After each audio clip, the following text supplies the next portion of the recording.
Ansari. My father name is Muhammad Taslim Ansari. Alhamdulillahi Rabbil Alameen. Wassalatu wassalamu ala Rasulihil Kareem. Amma ba'd. ہم اپنی جان کے دشمن کو اپنی جان کہتے ہیں. ہم اپنی جان کے دشمن کو اپنی جان کہتے ہیں. محبت کی اسی مٹی کو ملک ہندوستان کہتے ہیں. جب اپنا قافلہ اس عزم و یقین سے نکلے گا, جب اپنا قافلہ اس عزم و یقین سے نکلے گا, جہاں سے چاہیں گے راستہ وہیں سے نکلے گا. وطن کی ریت مجھے ایڑیاں رگڑنے دے, وطن کی ریت مجھے ایڑیاں رگڑنے دے, مجھے یقین ہے کہ چشمہ یہیں سے نکلے گا. محترم سامعین حضرات, سب سے پہلے میری طرف سے آپ تمام حضرات کو ہندوستان کی آزادی کی بہت بہت مبارکباد. یہ وہی آزادی کا دن ہے جس کو حاصل کرنے کے لیے ہمارے آباء و اجداد نے بہت سی مشکلات و مصائب کا سامنا کیا. یہ وہی آزادی کا دن ہے جس کو حاصل کرنے کے لیے ہمارے آباء و اجداد نے بہت سی قربانیوں کو پیش کیا. یہ وہی آزادی کا دن ہے جس کو حاصل کرنے کے لیے تحریک بالا کوٹ چلی تھی. یہ وہی آزادی کا دن ہے جس کو حاصل کرنے کے لیے تحریک ریشمی رومال چلی تھی.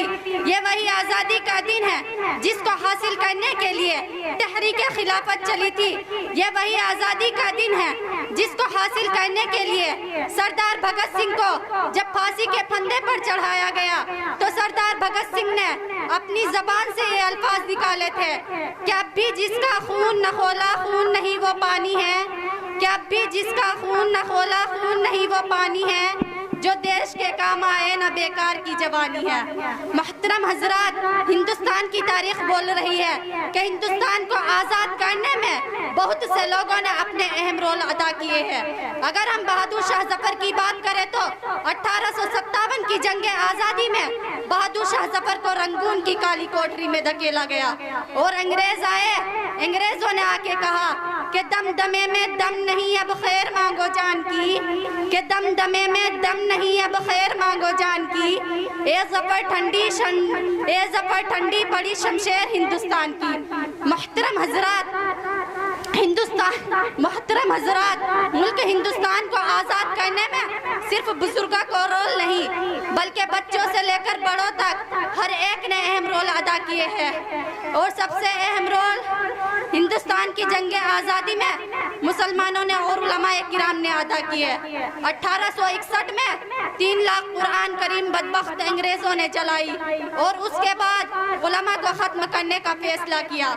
انگریز مورخ مسٹر ایڈورڈ ٹامسن اپنی یادداشت لگاتا ہے کہ 1864 سے لے کر 1867 تک انگریزوں نے علماء کو ختم کرنے کا فیصلہ کیا. اور یہ 3 سال ہندوستان کی تاریخ کے بڑے المناک سال ہیں. ان 3 سالوں میں 14,000 علماء کو تختے دار پر لٹکا دیا. ٹامسن کہتا ہے کہ دلی کی چاندنی چوک سے لے کر خیبر تک کوئی ایسا درخت نہ تھا جس پر علماء کی گردنیں نہ لٹکی ہوئی ہو. ٹامسن کہتا ہے کہ علماء کو جسموں کا تانبے سے داغا گیا. ٹامسن کہتا ہے کہ علماء کو سپروں کی کھالوں میں بند کر کے جلتے ہوئے تندور میں ڈالا گیا.